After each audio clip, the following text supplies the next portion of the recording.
Fala galera, nesse vídeo aqui você vai entender tudo o que você precisa nas questões de função quadrática na EPICAR, na AFA e nos concursos que cobram modelo EPICAR, modelo AFA. Então, não sai daí. Presta atenção, jogador. Olha só, a gente vai falar de função quadrática e a primeira pergunta é o que é uma função quadrática? Eu não vou vir aqui para você rotar que f de x é igual a x2 mais bx mais c, porque eu não acho que isso te ajuda. Mas assim, uma função, cara, você pode entender como uma relação entre conjuntos. Em geral, a gente trabalha com relações entre conjuntos numéricos. Então, assim, quando eu tenho uma função, eu relaciono um número a um outro número da forma ax2 mais bx mais c. Por exemplo, imagina que eu tivesse uma função quadrática e ela se chama função quadrática porque ela associa um número x, um elemento x, a um elemento ax2 mais bx mais c, que é um polinômio do segundo grau. Então, quadrática aí. Imagina que eu tivesse um caso em que a vale 1, b vale 0 e c vale 0.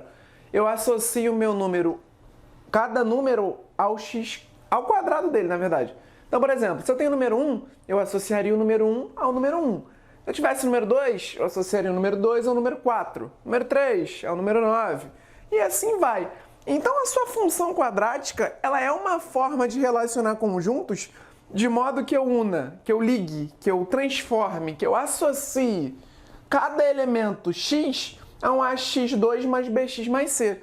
E esse ax2 mais bx mais c é o que a gente chama de lei de formação, que é a regra como a gente associa esses dois conjuntos. Como que eu associo um elemento de um conjunto a um outro conjunto. Dá para entender isso? Então, assim, f de x igual a x2 mais bx mais c não é a função. F de x igual a x2 mais bx mais c é a lei de formação. É o modo como eu relaciono esses dois conjuntos. Então, se eu te falar assim, ó, a função f de x... Opa! Função f de x não. A função f cuja lei de formação é f de x. E eu tô cansado de falar isso em sala de aula. Então, vamos lá. Normalmente, a gente trabalha com função real de variável real. Pablo, que merda é essa? Significa dizer que o seu domínio e o contradomínio são um conjunto dos reais. Pablo, sempre vai ser assim. Não. Ele pode trabalhar com você com outros conjuntos. Então, primeiro passo de uma boa resolução, de uma bom estudo aí de funções.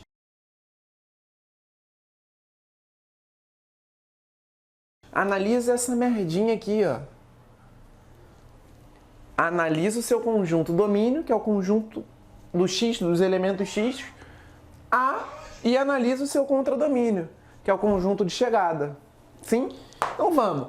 Visualização gráfica. Cara, existe uma parada que você, jovem, garoto, legal, menininha, novo, jogador ainda, não aprendeu. Que é isso, Pablo? Geometria analítica. O que estuda a geometria analítica? Estudei as coordenadas das paradas, as equações da reta, a equação das curvas, e parará, pererê, pão doce. E existe um lugar geométrico, um conjunto de pontos, que é o conjunto de pontos parábola. Pablo, mas o que é a parábola? A parábola é um lugar geométrico que tem a distância dos pontos. A distância dos pontos ali do foco da parábola a uma reta que a gente chama de reta diretriz, ela é constante. Então, sempre isso acontece. Eu não vou entrar nesse mérito porque vocês não estão aqui para estudar lugar geométrico.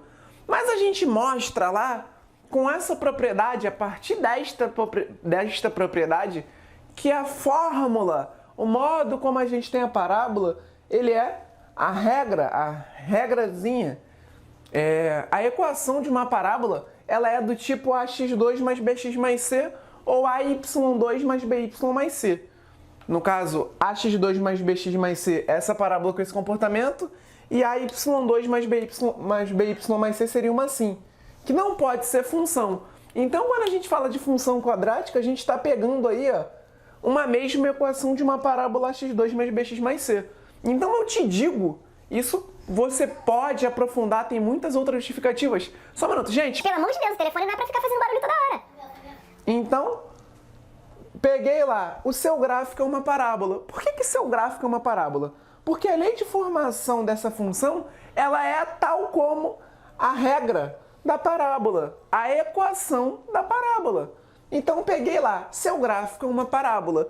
E a parábola para você pode entender como é essa figura. No seu estudo de geometria analítica, quando você for um cadete, Amém. você vai ter um estudo mais preciso do que é uma parábola, da parábola como lugar geométrico, do gráfico de uma parábola e assim vai. Mas para você são esses dois comportamentos. Esse primeiro comportamento, ó,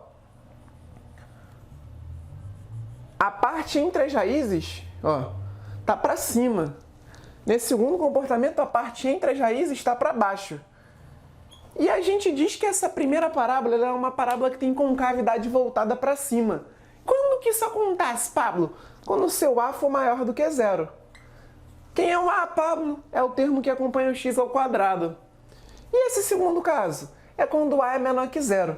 E cara, não sai desse vídeo, porque a gente vai discutir um pouquinho dos elementos de visualização.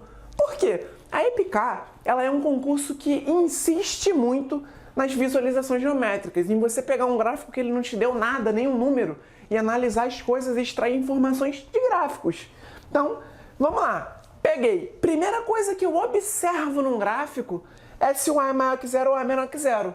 Como? Se a concavidade for para baixo, o A é menor que zero. Se a concavidade for para cima, o A é maior do que zero. Show de bola, jogador? A pode ser zero? Não, A não pode ser zero. Então você bota aqui, ó, como condição de existência, como restrição, que o seu A precisa ser diferente de zero. Por quê, Pablo? Porque senão não vai ser um polinômio do segundo grau, vai ser um polinômio do primeiro grau. De boa? Então, vem com o tio. Acabei de ver aqui que o A é maior que zero, o A é menor que zero. Eu sei que deve estar com ele agora. Não, não é isso não. Presta atenção, eu tenho alguns pontos a observar. Pablo, quem é esse terminho aqui? O que ele representa pra gente? Esse termo C. Ele representa uma translação vertical. Pablo, que merda é essa? Pensa que eu poderia andar, cheio de parênteses mesmo com essa parábola. Poderia andar com ela pra cima, com ela pra baixo. E a única coisa que se altera é esse C. Por quê? Esse teu termo C, ele indica para você justamente a ordenada do ponto de interseção entre a parábola e o eixo Y. Então, esse valor aqui é o C. Então, se eu quero saber se o C é maior ou menor do que zero, basta que eu observe se a parábola ela intersecta acima da origem ou abaixo da origem. Show de bola, jogador? Tranquilo. Então, eu acabei de te mostrar como que você observa o C e o A. Mas, Pablo, e o B? Assim, como eu te falei, isso daqui é um intensivo para você que vai fazer EPICAR. Preste atenção. Dentro das suas parábolas, eu tenho dois comportamentos possíveis. Ora, marquei aqui um ponto preto. Esse é o ponto de inflexão, onde o comportamento começa a mudar. Ora, eu tenho uma função decrescente, ora, eu tenho uma função crescente. Esse ponto é o que marca aí essa mudança de comportamento. E esse ponto ele pode ser mínimo, quando A for maior que zero, ou esse ponto pode ser máximo. Sem se aprofundar muito no tema, a gente diz que esse é o ponto de vértice. O vértice é justamente onde tem esse comportamento de máximo ou mínimo da sua parábola, da sua função. Show de bola? E você sabe que as coordenadas do vértice, ela é dada por menos b sobre 2a e menos delta sobre 4a. O que significa isso? Que a média aritmética das raízes, ó, indica para você o seu x do vértice. Pablo, vai discutir isso? Não, não vou. Inclusive, se você quer que a gente entre e faça um curso completaço de função quadrática, comenta e me ajuda a compartilhar esse canal. Agora, se você quer voltar a entender mais, presta atenção aqui, não sai do vídeo. Olha, o seu vértice ele tem coordenadas. Lembra comigo que todo ponto no seu plano cartesiano ele tem um valor de x e um valor de y associado a ele? Aquilo que a gente chama de coordenadas, esses numerozinhos. Então, o vértice, como sendo um bom ponto no plano cartesiano, também tem. Quem são as coordenadas do vértice? Menos b sobre 2a e menos delta sobre 4a. Então, quando você quiser analisar o seu x do vértice, quando você quiser analisar o seu b, poxa, o A você consegue encontrar de boa. Pablo, como que você encontra o A? O A indica para você concavidade para baixo ou concavidade para cima. Maneiro. E se você quiser saber se o B é maior ou menor que zero, basta que você analise a projeção vertical, a projeção horizontal do vértice. Esse ponto aqui ele é justamente menos b sobre 2a. Então, se o vértice ele estiver à esquerda da origem, tu faz essa análise.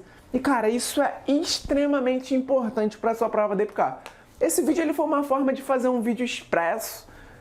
Eu não vou fazer um curso de 12 aulas para poder discutir isso, porque eu sei que a tua prova daqui a uma semana e meia. Se você quer que eu te mostre algumas soluções envolvendo esse modelo de assunto, se você quer que eu fale também, faça um resumão das funções afim, então você comenta e não esquece, cara, dá o like aqui porque eu tô voltando e vou ser bem ativo nesse canal. Tamo junto e até a próxima, um beijo e vamos lá!